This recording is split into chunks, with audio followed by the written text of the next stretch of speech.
തലശ്ശേരി ഫസൽ വധക്കേസിലെ തൊണ്ടി മുതൽ കാണാതായതിൽ അന്വേഷണത്തിന് സാധ്യത. കൊച്ചി CBI കോടതിയുടെ കസ്റ്റഡിയിൽ നിന്നാണ് രക്തം പുരണ്ട ഈ തൂവാല കാണാതായത്. ടവൽ കാണുന്നില്ല, എലി കൊണ്ടുപോയി എന്നാണ് സീൽഡ് കവറിൽ എഴുതിയിരുന്നത്. ചൊവ്വാഴ്ച സാക്ഷി വിസ്താരത്തിനിടെ തൂവാല കോടതിയിൽ ഹാജരാക്കാൻ CBI അഭിഭാഷകൻ ആവശ്യപ്പെട്ടപ്പോഴാണ് തൂവാല നഷ്ടമായെന്ന് ബോധ്യപ്പെട്ടത്. വിശദാംശങ്ങൾ നിതിൻ സേവ്യർ നൽകും. നിതിൻ, എന്തായാലും ഈ കേസിൽ ഈ ഫോറൻസിക് റിപ്പോർട്ട് ഉള്ളതിനാൽ തിരിച്ചടിയാകില്ല എന്നുള്ളൊരു വിലയിരുത്തലിലേക്ക് CBI എത്തിയിട്ടുണ്ട്. പക്ഷെ അപ്പോഴും നിർണായകമായിട്ടുള്ളതാണ് ഈ തൊണ്ടിമുതൽ. അത് കാണാതായത് എവിടെ പോയി എന്നതിന്റെ ഒരു അന്വേഷണം നടത്തണം. അങ്ങനെ ഒരു അന്വേഷണത്തിലേക്ക് തന്നെയാണ് പോകുന്നതല്ലേ?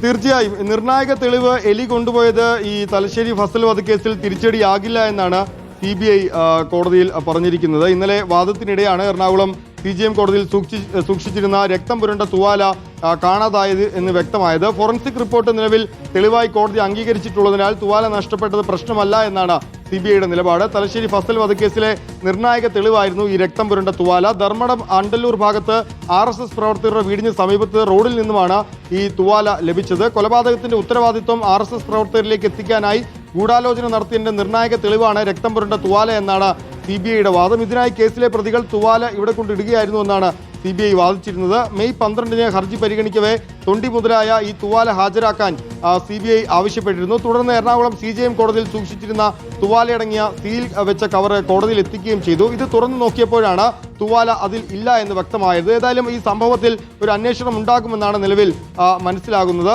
ഇതിൽ കൂടുതൽ എങ്ങനെയാണ് ഇത് കാണാതായത്, അല്ലെങ്കിൽ ഇത് എലി കൊണ്ടുപോയത് തന്നെയാണോ എന്ന കാര്യത്തിൽ ഒരു അന്വേഷണം ഉണ്ടാകുമെന്നാണ് നിലവിൽ മനസ്സിലാക്കുന്നത്. പക്ഷേ ഏതായാലും കേസിന്റെ ഗതി അല്ലെങ്കിൽ കേസിനെ ഈ വിഷയം ബാധിക്കില്ല എന്ന് തന്നെയാണ് CBIയുടെ വിലയിരുത്തൽ. ഓക്കെ, നിതിൻ സേവ്യറാണ് വിശദാംശങ്ങൾ നൽകിയത്.